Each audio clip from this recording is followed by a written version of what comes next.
जय हिंद दोस्तों, बहुत बहुत स्वागत है आप सभी का। आप देख रहे हैं लोकनायक समाचार। आज एक बहुत बड़ी घटना हुई। पूर्व मंत्री एवं एमएलसी स्वामी प्रसाद मौर्य राष्ट्रीय बौद्ध सम्मेलन के लिए आज कौशाम्बी जा रहे थे। कौशाम्बी में जाते वक्त उनके ऊपर कुछ देशभक्तों ने हमला किया। जी हाँ, बिल्कुल देशभक्ति कहूँगा, क्योंकि धर्मांध लोगों की भीड़ आज के दौर में उनको इसी नाम से पुकारा जा रहा है।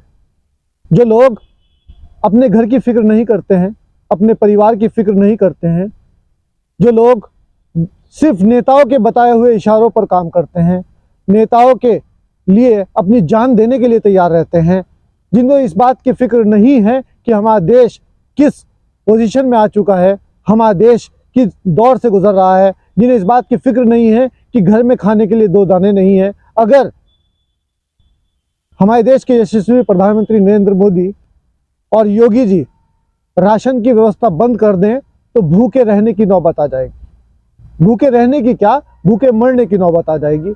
उसी तरह के लोग जो आज धर्मांध पोजीशन में है, वो लोग धर्मांध लोगों की भीड़ ने आज स्वामी प्रसाद मौर्य की जो काफिला वहां से गुजर रहा था उसकी गाड़ी पर हमला किया।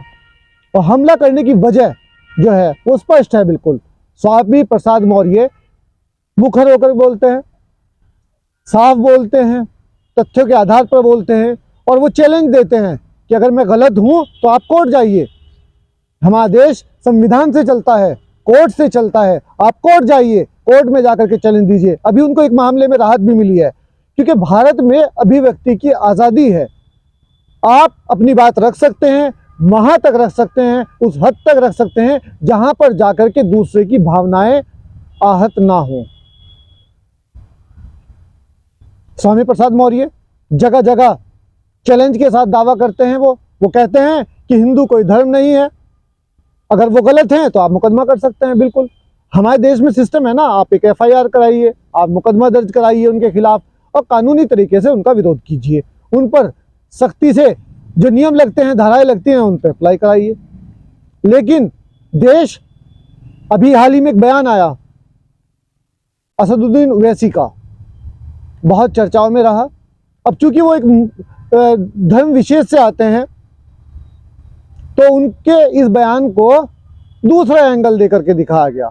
उनको बताया गया कि ये बयान तो एक समाज के खिलाफ है, एक वर्ग के, एक धर्म के खिलाफ है। मदनी साहब का एक बयान आता है, उनके बयान को भी इसी तरह दिखाया जाता है कि ये धार्मिक नेता हैं, एक विशेष वर्ग के, एक विशेष धर्म के। उनका जो बयान है वो भी उन्हीं से जोड़कर दिखा दिया जाता है। जब भी कोई आदमी एक पार्टी विशेष के सुर में सुर ना मिलाकर अपने मन की बात करना चाहता है तो उसको किसी समाज, किसी जाति, किसी धर्म, किसी वर्ग से जोड़कर दिखा दिया जाता है। जबकि मन की बात करने वाले हमारे देश के प्रधानमंत्री के पार्टी से अगर कोई जुड़ जाता है तो उसके सभी पुराने दाग इस तरह धुल जाते हैं जिस तरह से सर्फ एक्सल भी दाग नहीं धोता है। ये खूबी है इस पार्टी विशेष की। आपके अंदर दाग हैं। नीतीश कुमार, उनका बयान इतना खतरनाक बयान था, वो धुल गया। तो आज जो हमला हुआ है स्वामी प्रसाद मौर्य के ऊपर, वो हमला सिर्फ स्वामी प्रसाद मौर्य के ऊपर नहीं है, वो हमला हमारे संविधान के ऊपर है, हमारी कानूनी प्रणाली के ऊपर हमला है। कौशाम्बी में गए, वो कहते हैं कि मैं बौद्ध हूं। देश के अंदर जितने भी मंदिर हैं वो उनमें से ज्यादातर मंदिर बौद्ध मंदिर थे, बौद्ध विहार थे, बौद्ध स्तूप थे।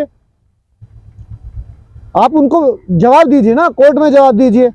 इस तरह से हमला करना दिखाता है कि आप मानसिक रूप से दिवालिया हो चुके हो।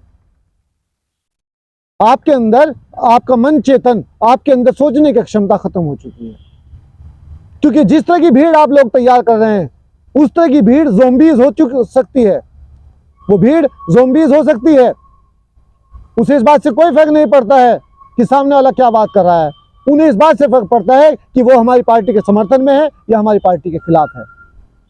तो बहुत अफसोस की बात है जिस तरह की घटना आज हुई है, क्योंकि स्वामी प्रसाद मौर्य तो चैलेंज कर रहे हैं ना। आप चैलेंज एक्सेप्ट कीजिए और उनको उनकी इस बात का जवाब दीजिए। अब बातें हिंदू धर्म की बात पर, तो देखिए प्यारे दर्शकों और मेरे प्यारे देशवासियों, हिंदू कोई धर्म नहीं है, सनातन धर्म है। ये अब तक आपको भी पता चल चुका है। हिंदू एक सभ्यता है। वो एक सभ्यता है। यहाँ का हमारे देश का जो मुसलमान रहता है वो भी 90% तक उसी सभ्यता को मानता है जिस सभ्यता को आप मानते हैं। हमारे देश के जो अन्य संप्रदाय के लोग, जाति के, धर्म के लोग हैं, वो भी 90% तक वही सब चीज़ें मानते हैं। जो इस्लाम में बेसिक चीज़ें हैं वो सिर्फ उनको फॉलो करते हैं, बाकी सब आप ही की तरह से वो मंडा करते हैं, वो बारात ले जाते हैं, वो उसी तरह से दुल्हन को लाते हैं, सब काम वही है। इसी तरह से हमारे देश के जो दूसरे धर्म के लोग हैं वो भी, सिख धर्म के लोग भी उन्हीं सब चीज़ों को मानते हैं। वो हिंदू एक सभ्यता है, वो धर्म नहीं है। आप जानते हैं इस बात को। धर्म तो सनातनिज्म है, सनातन धर्म है। सनातन का मतलब शाश्वत, जो धर्म शाश्वत हो, सनातन हो। अब अगर आप सनातन धर्म को मानते हैं तो इस तरह की घटना और इस तरह का उपद्रव आपको शोभा नहीं देता है। इस वीडियो के माध्यम से मैं सिर्फ इतना ही कहना चाहूँगा, और इसको बनाने का मकसद भी यही था कि आप धर्मांध मत बनिए, आप किसी के कहने से मत चलिए। आप सबसे पहले अपने परिवार का भरण पोषण कीजिए। भगवत मान जी ने एक सभा के अंदर पंजाब में एक बयान दिया था, वो मैं आपको याद दिलाना चाहूँगा। उस सभा में उन्होंने कहा था कि कोई भी आपको अमीर बनाने नहीं आएगा। कोई नेता, कोई मंत्री, कोई मुख्यमंत्री, कोई प्रधानमंत्री आपको अमीर बनाने नहीं आएगा। आपको अमीर बनाएगी आपकी औलाद।